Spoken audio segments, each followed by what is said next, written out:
KTLA 5.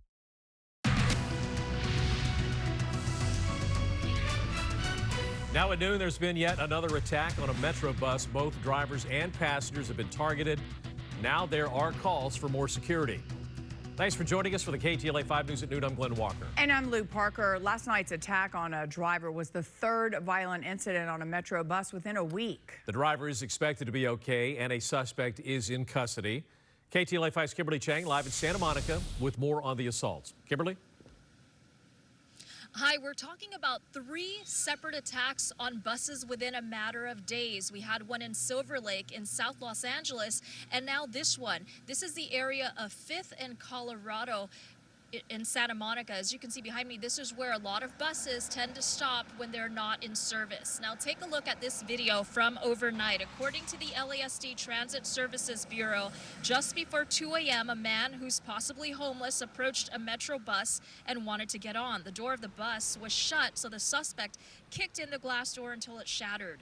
The driver got off the bus, and that's when he was attacked. He was treated for injuries to the left side of the face. The suspect was arrested.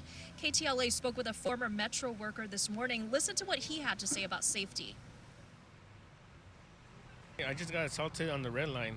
Got an apple thrown at me, water, just simple stuff like that. Co-workers that are actually custodians that I work with, they got assaulted at the Pershing Square and MacArthur Park stations. I feel sorry for them. It's just the people on the buses. I was working in maintenance and bus operations, and it's not safe. I mean, we tell management, and they don't really care about the operators. Another attack happened this past Saturday in South LA. The sheriff's department says this man is now wanted for attempted murder. Around 8:30 p.m. again on Saturday, a Metro bus driver was stopped near 119th Street and Wilmington Avenue. The man, allegedly armed with brass knuckles and a blade, started yelling at the driver, punched him in the face, and stabbed the victim without provocation. A Good Samaritan rushed the bus driver to a nearby hospital. Spokesperson for the LA Metropolitan Transportation Authority told KTLA that the driver has since been released and is recovering from the incident at home. And in Silver Lake, earlier that same Saturday, a passenger with multiple stab wounds was seen being lifted off a bus near Sunset Boulevard and Benton Way. He was rushed to a hospital. Police were able to track down and arrest a suspect who initially fled from authorities. The victim's condition is unknown. Now, here's a statement released shortly after those attacks. Metro is saddened to hear about this senseless act of violence against our bus operator, which was apparently fueled by drug abuse and untreated mental illness crises that are plaguing our nation. And the SMART, the union that represents thousands of bus and rail operators, now calling for increased safety measures. We received a statement from General Chairman John Ellis, who said that these distressing incidents must stop. No one should have a fear of going to work. And he also said that they're calling for a barrier enclosure for drivers. Reporting live in Santa Monica, Kimberly Chang, KTLA 5 News. Thank you, Kimberly. Today, authorities are asking for the public's help in finding the person responsible for a deadly shooting that happened in Norwalk in 2020. Alina Bovian is live in Norwalk with the new efforts to track down a suspect. Hi, Lena. Hi there, Lou and Glenn. Yeah, especially Sheriff Robert Luna speaking today during a news conference, trying to shed some new light on this murder, which happened back in 2020. And it happened right here behind us. Take a look. It was in the parking lot of this Dollar Tree store on Rosecrans in the city of Norwalk. It was on the night of December 18 in 2020 when the victim was shot and killed here. Today, Sheriff Robert Luna holding a news conference with some new details, hoping the public will come forward with some information. Now, this is the victim, Raul Cervantes Corona. He was 32 years old at the time and a father to 2 children. His family describing him as a hardworking guy. He owned a tire shop in Hawthorne, where the sheriff's department held the press conference this morning. A photo of a person of interest was also put on display, a man by the name of Jamari Boone. On the night of the murder, it's believed that someone approached Raul while he was sitting in his red GMC truck and from the driver's side window shot him at point blank.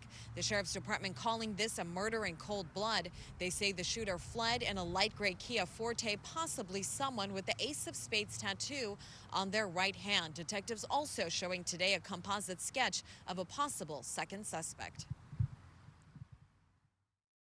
We believe that there are people who witnessed this horrific incident. And I believe that somebody knows something or they've heard something.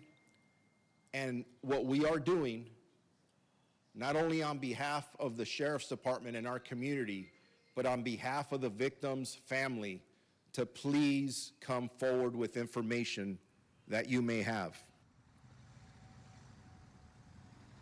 Now, detectives believe 3 suspects may be involved in this murder. If you have any information, if you recognize the 2 men in either the composite photo or either the photo that they presented, you're asked to contact either the Sheriff's Department or you can contact Crime Stoppers and report whatever information you have anonymously. I'm Lena Bourbon reporting live here in Norwalk, KTLA 5 News. Police in San Fernando are searching for a man who brutally attacked a woman and stole her handbag. Surveillance video shows the victim, Julia Murillo, being shoved to the ground in front of her Park Avenue apartment building as the suspect tried to rip away her handbag from her arms. Murillo says she fought him back, but he made off with her car keys, ID, and her credit cards.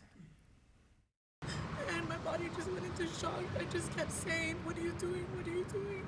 I was born and raised in San Fernando, and I mean, I'm a daughter, I'm a sister, I'm a friend, like I'm a loved one, and I don't think no loved one should go through this. It was unexpected, and it's just traumatic.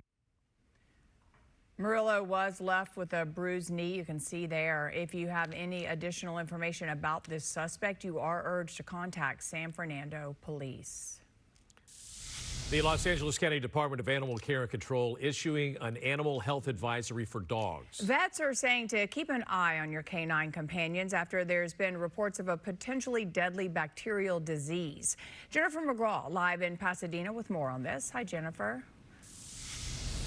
Lou and Glenn, this particular hospital has actually treated 4 dogs for this disease. It's called salmon poisoning disease, and your dogs could get it, especially if you live or go to streams or lakes or anything like that. So you want to pay extra attention, especially if your dog is near the water and gets sick. Now, it's called salmon poisoning disease, and it's caused by bacteria found in a parasite found in wild fish. While the name suggests salmon, most cases in Los Angeles area have been linked to dogs ingesting raw trout heads or fillets, specifically trout obtained through sport fishing in local lakes or by consuming water used to clean raw trout.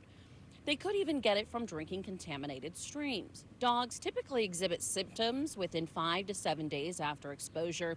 Dr. Sarah Garrity at Access Pet Hospital here says salmon poisoning disease can induce severe illness in dogs, manifesting fever, vomiting, diarrhea, and swollen lymph nodes. Infected dogs often require hospitalization, close monitoring, and supportive care such as IV fluids. Early diagnosis and treatment are crucial for a full recovery.